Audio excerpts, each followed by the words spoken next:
Today is 15th August 2022. Today marks India's 76th Independence Day and 75 years of India's independence. As we stand on the cusp of the 76th Independence Day, it is our foremost duty to acknowledge and bow our heads in reverence to the struggle of our forefathers to win us this freedom. They had envisioned a free country where citizens can dedicate their lives for the upliftment and betterment of the nation and not to some foreign masters. Is this really the freedom that our brave forefathers laid their lives for? Ask yourself, is this Netaji's India? Is today's India Bhagat Singh's India? Is this the India that Gandhiji dreamt of? Today we are seeing a conscious attempt to blur the lines between the government and the nation. There is a tendency to pledge to a unitary idea of India, and those who fail are touted as Deshdrohis or anti-nationals. It is time that we remind them that our love for our nation is beyond any unitary ideology. Our nation has nurtured us. It has protected us. It has given us a sense of belonging. In turn, we as citizens have dedicated our lives to the nation's betterment and growth. The relationship is dialogical, which we must acknowledge and further.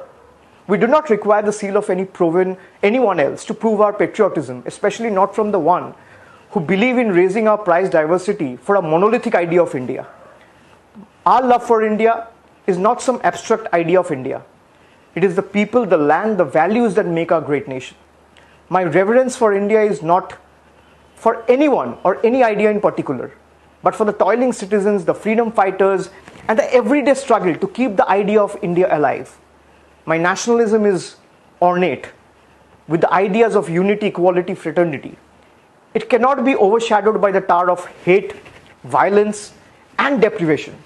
What makes us Indian? The fact that we were born in this great nation, the fact we reside here. I think our connect with our nation is reborn every day when we help a fellow citizen in need, or when we celebrate our vibrant festivals together, or when we mourn together in the event of a loss, or when we break into a jubilant cheer for Team India. We might speak different languages, but we all shed a tear of joy when India wins the World Cup. We might have different tastes of cuisines, but have the same reverence for our farmers and the food grains they grow.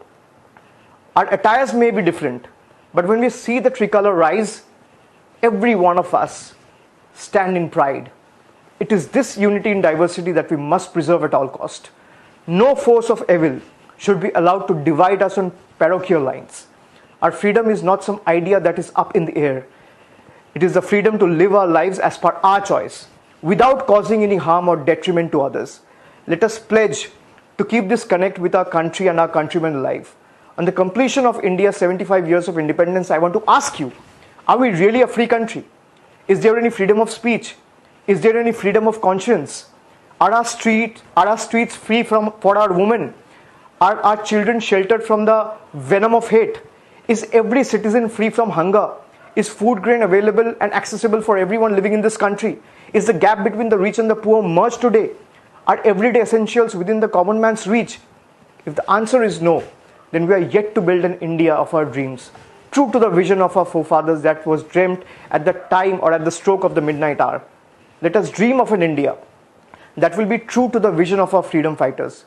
Let us dream of an India that upholds the right of every last citizen living in this country, where children live without fear, where women are empowered every day, and everyone continues to live in peace and harmony. Let us pledge to build an India that is free from divisive forces, an India of our dreams. The ruling dispensation at the center is claiming that we are living in Amrit Kal. Ask yourself one simple question. As India marks 75 years of its independence, are we really living in Amrit Kal? Is this the Amrit Kal we all dreamt of? Where the Indian rupee is weakening by the day, where prices of fuel, petrol, diesel are shooting through the roof, where the economy is in complete shambles. Is this the Amrit Kal Gandhiji dreamt of? Is this the Amrit Kal Netaji Subhash Chandra Bose dreamt of?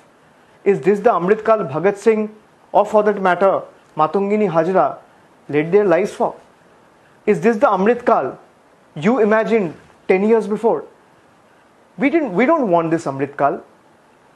We don't want anyone from Delhi sitting in the ivory towers of Lutyens' Delhi to dictate and tell me what I want to wear and who I want to work with, what I want to eat and who I want to fall in love with. I want to take my own decisions. I want an India where people will have the right to take decisions of their life. I want an India where what I want to eat, what I want to wear, who I want to work with, who I want to talk with, will be decisions taken by me.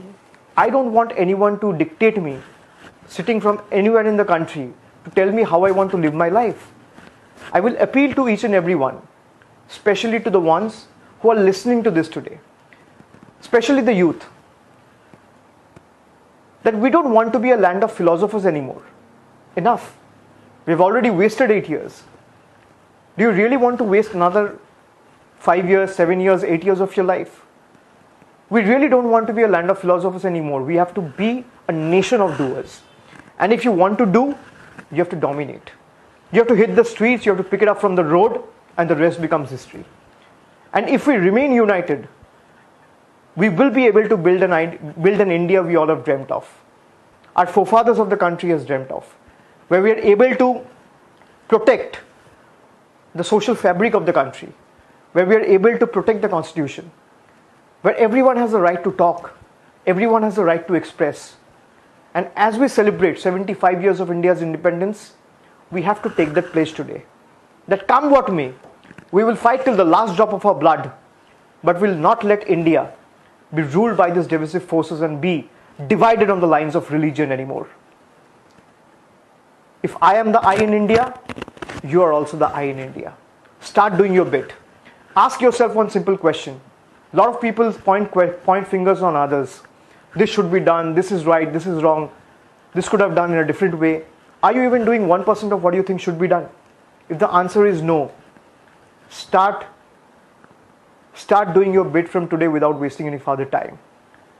With this optimism in my mind and hopes in my heart, I thank each one of you for joining today and wish each one of you a very happy Independence Day from the core of my heart. May the coming years we are able to build an India of our dreams, stay united, and make sure that the people who want to spread this venom of hatred, venom of division, venom of fear are ousted from the country. Thank you very much. A very happy independence to all of you. Jai Hind, Jai Bharat, Vande Mataram.